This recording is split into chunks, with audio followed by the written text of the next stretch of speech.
नहमदुहु व नुसल्ली अला रसूलिहिल करीम अम्मा बाद फ़ाऊज़ु बिल्लाहि मिनश शैतानिर रजीम बिस्मिल्लाहिर रहमानिर रहीम। अस्सलामु अलैकुम डियर व्यूअर्स, आपके फेवरेट इंफॉर्मेटिव चैनल फतवा ऑनलाइन से जदीद फ़िक़ही मसाइल के साथ मैं हूँ शब्बीर अहमद।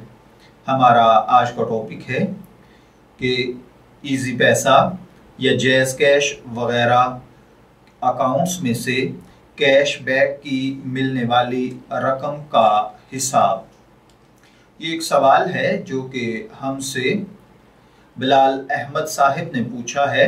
वो कहते हैं कि जनाब वाला, कैश बैक का क्या हुक्म है?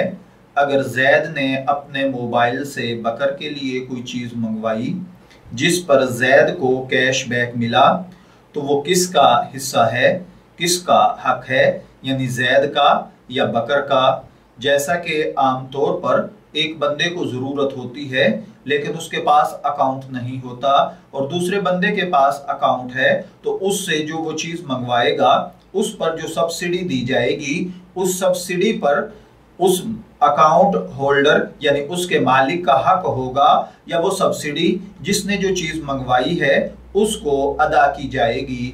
तो देखिए भाइयों और बहनों, वाज़े रहे कि मोबाइल के किसी भी ऑनलाइन ऐप जैसा कि जैज़ कैश या इजी पैसा वगैरह के ज़रिए ख़रीदारी वगैरह करने की सूरत में बाज़ औक़ात जो कैश बैक मिलता है, चूँकि वो कंपनी की तरफ से अकाउंट होल्डर को मुतल्लिका ऐप के इस्तेमाल करने की बिना पर फ्राहम किया जाता है, इसलिए कंपनी की तरफ से फ्राहम करदा कैश बैक जिसका अकाउंट है यानी अकाउंट होल्डर का ही हक होता है, अगरचे उसने फिल वाक़या किसी दूसरे शख्स के लिए ही खरीदारी क्यों ना की हो। मैं दुआगो हूँ कि अल्लाह ताला हमें इन बातों को समझकर इनके मुताबिक अमल करने की तौफीक अता फरमाए। शब्बीर अहमद को इजाज़त दीजिए, फिर हाजिर होंगे किसी नए टॉपिक के साथ। तब तक के लिए अल्लाह हाफिज़।